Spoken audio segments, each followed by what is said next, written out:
The time-traveling episodic adventure Life is Strange was a sleeper hit and took home so many awards, one mantle would not hold them all. Now we've got a prequel, Life is Strange Before the Storm, on the way. Here to tell us more is co-director Chris Floyd and writer Zach Garris. Gentlemen, welcome to the show. Hi, thanks so much. We're joined by Lucy O'Brien. Hi guys, look, it's such a pleasure to have you here. First of all, Deck 9 Games, this is not Don't Nod. You guys are a brand new studio. Right. Tell us about how this project came to be for you. Well, Deck 9 Games has spent the last 3 years preparing to make narrative adventure games. We brought in a team of people from film, television, and video games, and really built up a team of storytellers to make games like Life is Strange. And we developed a tool set we call StoryForge that really unchains those creative people and lets them make great stories. So when the opportunity came to work with Square Enix on Life is Strange, we were incredibly thrilled, absolutely. Just very excited to get a chance to work in this IP. So you set yourselves up to make a game like this, and it just sort of worked out that you were the right team for that. I mean, we were fans of Life is Strange, Sure, yeah. Of course. We wanted to play the next game. We didn't imagine we'd be making the next game. When the opportunity came our way, we couldn't have been more thrilled. That's a really cool story. So it's important to note that this is not Life is Strange 2. That's right, yeah. So Don't Nod announced a little over a month ago that they're working on the sequel to Life is Strange. Square cares so much about this franchise and the community. While Don't Nod has been moving forward with the sequel, they wanted to answer the fans' request to see more about Arcadia Bay, to explore the characters in the world from the first game. And that's how they ultimately led them to us. And of course, this is a prequel, so this takes place before the events of Life is Strange. It follows the story of Chloe at age 16, is that correct? That's correct, yeah. And subsequently her friendship with Rachel, who we sadly never got to meet in Life is Strange. Why was this the right story to tell? We feel like everybody has had a time in their life when they meet one person who changes their world. And looking at the different characters, there's so many rich characters in Arcadia Bay from the first season. Chloe and the relationship we know, we've heard about with this mythic character, Rachel Amber, but we never actually get to experience as players. That seemed like a wonderful opportunity for us to tell a unique story, a story that's different from the first game. And it takes place, like you pointed out, several years before the events of the game, so it was important to us to tell a story whose ending the fans won't know. And, Chloe does not have time travel powers like Max did in Life is Strange. I mean, that was such a big hook of the first game that you could rewind time. What's the gameplay hook this time around? I mean, what's Chloe's thing? Well, first of all, that was a big choice we had to make early on in this project, and we considered what kinds of powers, how would the supernatural manifest in our story. And time travel just didn't make sense. That really is an embodiment of Max's character. She's timid, she's cautious. Chloe is not that. Max is gonna go back and question the decisions she makes, but Chloe is a wrecking ball. She's gonna bash through whatever gets in her way. She has attitude, she is brash, so it didn't fit. We also didn't want Arcadia Bay to feel like it was a town of superheroes. We didn't want those kinds of powers to be too prevalent. We also knew that Chloe didn't talk about any kind of power. So there isn't a power in this game. Chloe doesn't have a power. We're really focusing on what we think is actually the heart of Life is Strange, which are relatable relationships between characters you care about and how they deal with real-world problems. Can you tell us about, Don't Nod, when Don't Nod brought this project to you, was the story already written? And you just took it from there to build the game, or how much input did you have on it? Yeah, that's a great question. Don't Nod, they've created such an amazing world with Life is Strange. We really hold them in the highest regard and see them as the founders of the franchise. When it comes to the story, the gameplay, the full production of Before the Storm, this has been entirely Deck 9, working in partnership with the same team at Square Enix that worked on the first Life is Strange. Mm-hmm. And tell us about Ashley Birch's involvement, because obviously she is not coming back. Well, actually, that's not obvious. A lot of people don't know that. Ashley Birch is not coming back to voice Chloe this time around.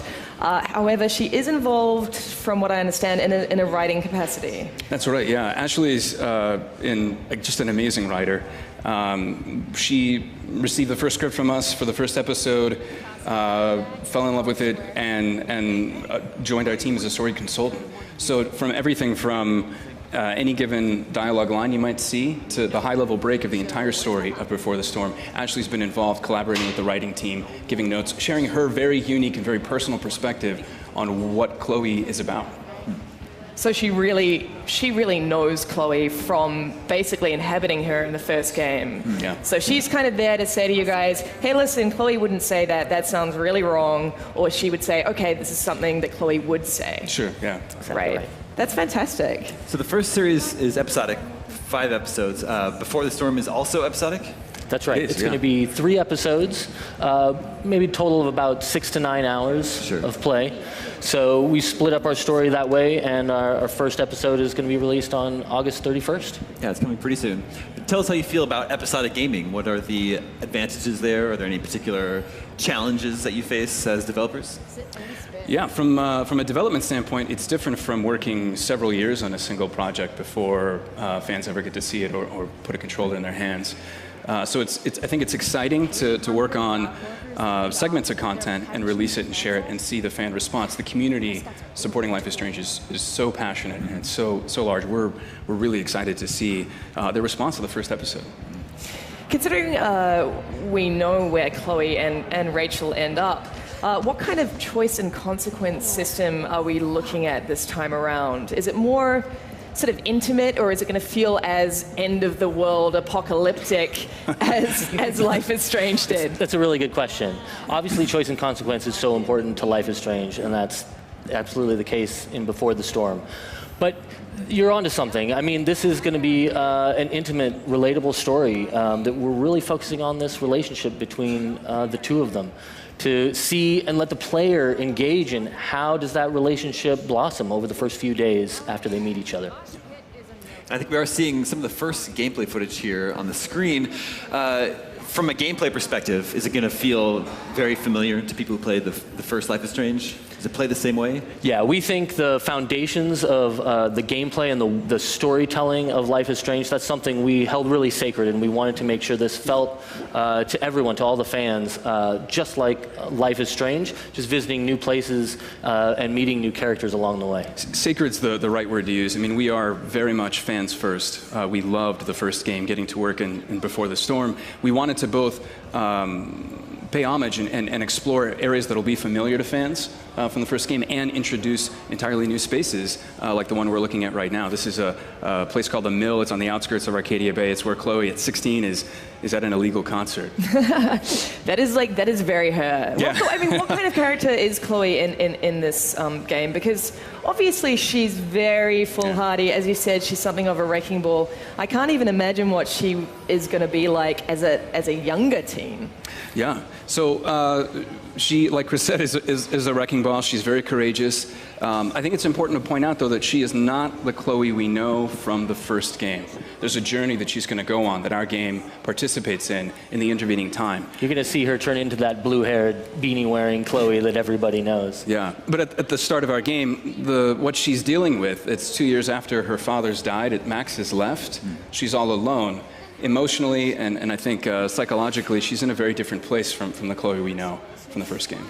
We were talking about choice and consequences earlier. There's a moment here about to come up that's going to be one of our key decisions, where the story can really branch. She's gotten herself in a little bit of trouble here with some overgrown bullies, basically, who want to make a deal out of her bumping into them earlier.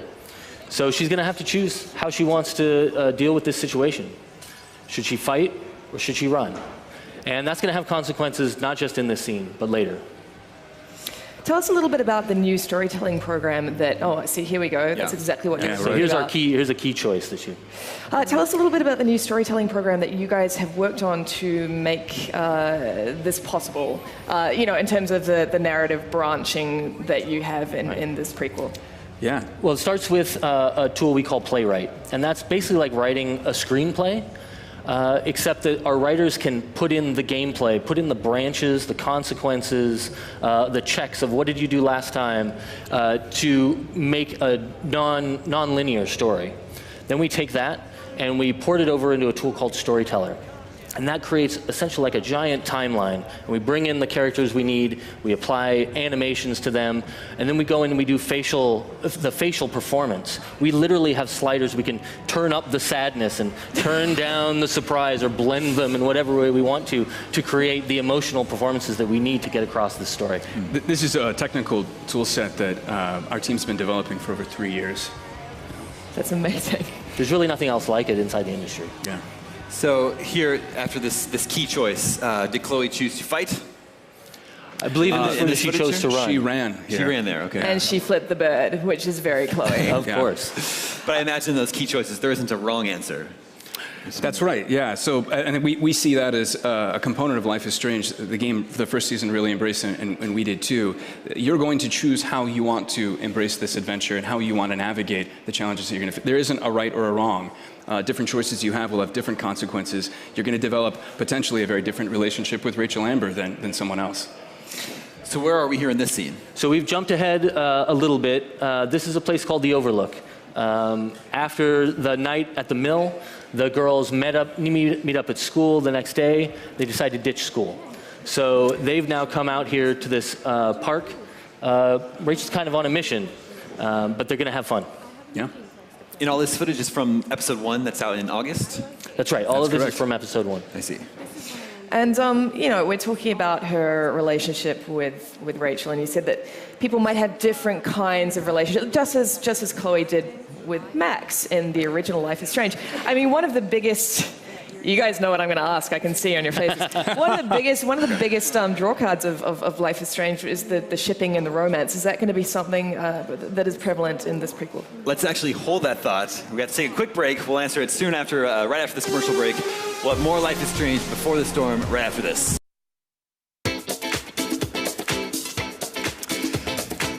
Welcome back to iTunes Live at E3. Our Ubisoft pre-show kicks off soon, but right now we are continuing our look at Life is Strange Before the Storm with Zach and Chris, and we were just about to ship some characters, I think. Yeah, well, I'll just reiterate that a lot of the reason fans were very drawn to the original Life is Strange, among a plethora of reasons, is that, you know, there was a romance aspect, a lot of characters were shipped together. Sure. Is that going to return in this prequel? Yeah. So I think like you say, I think the first game was so successful at building realistic characters who are complex, who are rich, and who could develop relationships with each other that felt meaningful, that felt real. And we've embraced that very much with Before the Storm. It's important to us not to be prescriptive with the player about how they choose to relate to the characters in the world, but rather to create a vibrant collection of characters that they'll have strong feelings about one way or another, and then the freedom to explore expressing those feelings and navigating what those relationships might be. Well, especially considering Chloe's relationship with Rachel was actually fairly ambiguous in Life is Strange. There were moments where I was like, I'm not quite sure how close they were. They seemed to be, at one point I thought they had a romantic relationship. At another point I was like, no, they were just really close friends. So obviously there are a lot of options for you guys to explore. That ambiguity gave us a lot of opportunities, like you're saying, to create the story we wanted to tell something that maybe players aren't expecting, and also leave, as Zach was saying, some of that open to see how they want to develop that relationship with Rachel. You mentioned earlier that Max, lead character from the first game, she's out of the picture here, at least at the beginning. Does she participate at all in the prequel? Yeah, Max's absence is an important element to Chloe's life at this time. But she does have a presence. Okay. Where Max had a diary in the first game where she would talk about everything that happened moment to moment while you were playing. Chloe actually writes letters to Max that she never sends. Interesting. Yeah. Now, correct me if I'm wrong, but Max does appear in your prequel, as I understand it, as like a bonus chapter. Is that right? Oh, right. Right. So, so there is an additional episode, part of the deluxe edition of the game. Right. That the farewell episode that's being created when we're finished making Before the Storm itself, 3 episodes, complete story. We're going to add on to that for the fans who really want to play Max one more time, a special farewell episode. We'll talk more about that in the future. Fantastic. And tell us a little bit more about, I mean, you know, what we're looking at here. Arcadia Bay, we are returning to Arcadia Bay. Are we going to see any familiar faces? Obviously, this is set a lot earlier, but Arcadia Bay really felt like a lived-in. It had a sort of Twin Peaks-esque vibe to it. There were some characters that really stood out for me that I'd like to see again. Are we going to have some returning faces? Absolutely, yeah.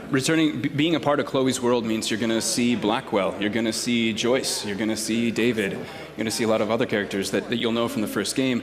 And then entering into Rachel's world, we're also going to see a variety of new characters that we've created just for Before the Storm. Right, so are we getting are we going to be able to play as Rachel at any point, or is it just very much Chloe's? It's really from Chloe's perspective. It's telling her story. We're looking here at a scene, a familiar location, the junkyard. It eventually becomes Chloe and Rachel's hangout. But here we're going to have a dramatic moment we'd really like to share with the players. Okay, let's turn it up. I'm not moody. I just need some space. Is that all right with you? Okay. Actually, no. I thought we were having a great day together. Why are you acting like this all of a sudden? I'm not acting like anything. I just want to be left alone right now. No, I don't understand. You can't just turn on me for no reason. I'm sorry, turn on you? I guess I forgot. It's always about how you feel, isn't it? Sad Chloe's fucking sad again. Maybe you should try giving a shit about other people for once. Are you serious right now? Fuck!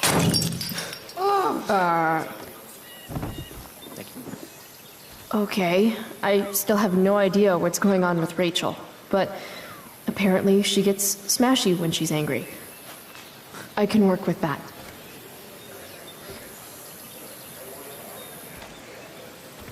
Score.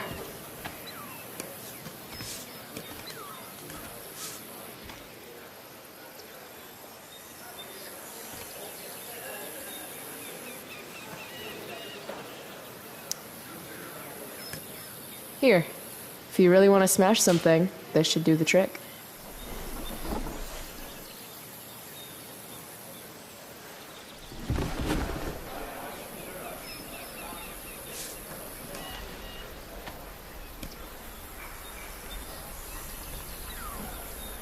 I asked you to leave me alone.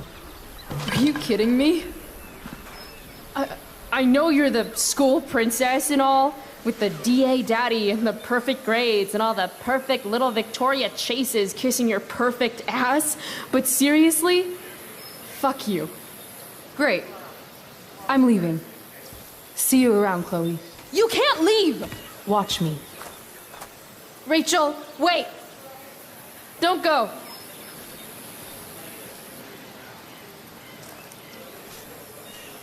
Why not?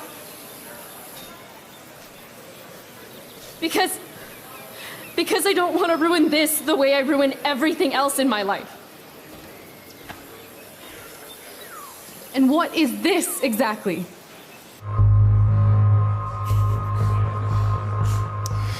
A real friendship. I thought Chloe Price doesn't need friends. I thought so too before today. I guess it's easier to be alone if you decide it's a choice. I'm sorry for whatever I did or didn't do. Today was the best day I've had since my dad died. And I screwed it up somehow. Like I screw everything up, because I'm a fucking screw up. Chloe, please. I don't want to be alone anymore.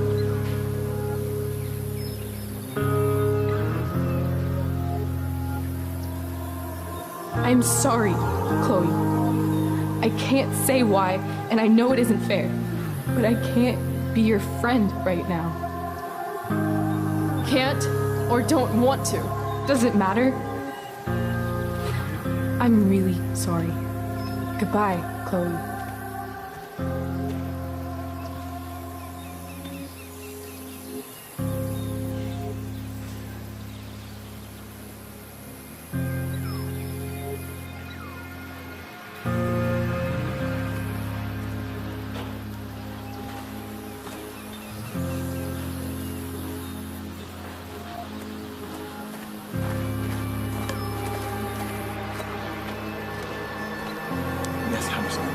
Fuck this place.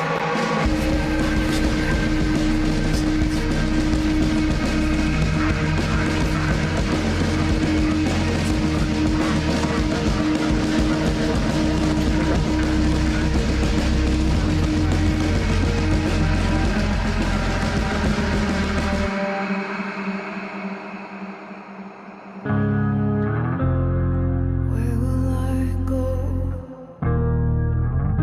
when the only home I've known is ashes now?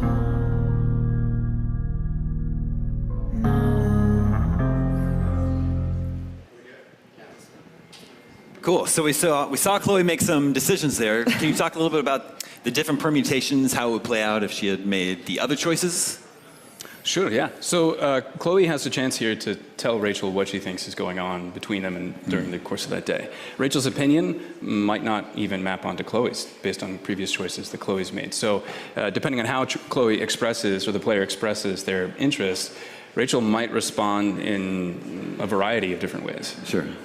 How do you keep the dialogue? I mean, obviously, this is somewhat aimed at a young adult audience or a teenage audience, as well as those of us who are a bit older who enjoyed Life is Strange.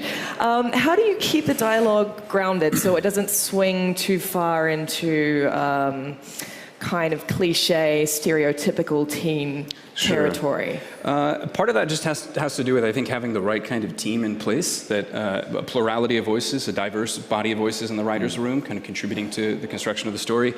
In some cases, we're dealing with 16-year-olds. Cliched even fits. It does, yeah. Absolutely. I mean, I was never in a junkyard like that, but I have experienced similar moments in my teenage. Everything's so intense and so loud when you're that age. Sometimes the writing embraces that. Yeah. We have just a few minutes left. If there's any final questions. Well, I guess for me, you guys said that you were fans first. Why do you think Life is Strange has resonated in the way that it has with people? I mean, when I saw the reaction on Twitter to the announcement of this prequel Before the Storm, people were like, I'm crying, and there were emojis all over the show. Why do you think people love it so much? I mean, obviously it's unique, right? I mean, I think what Don't Nod created has such a unique vision on every level. Visually, the way the game looks, the way it feels, the way it's a story that takes its time and really lets its characters and moments kind of breathe. It just doesn't feel like any other video game. To me, that was such a big part of its appeal. I think for me too, the authenticity of the characters, their frailty, their vulnerabilities, their flaws. I mean, the franchise embraces that. For me as a player, that's what I resonated with. A willingness to explore characters and heroes who aren't perfect. I think we need more of that, honestly. Do you think perhaps some of it has to do with the fact that, it's quite rare to see video games centered on younger, women, like teenage girls? That's something that we don't generally see, at least explored in an emotional way.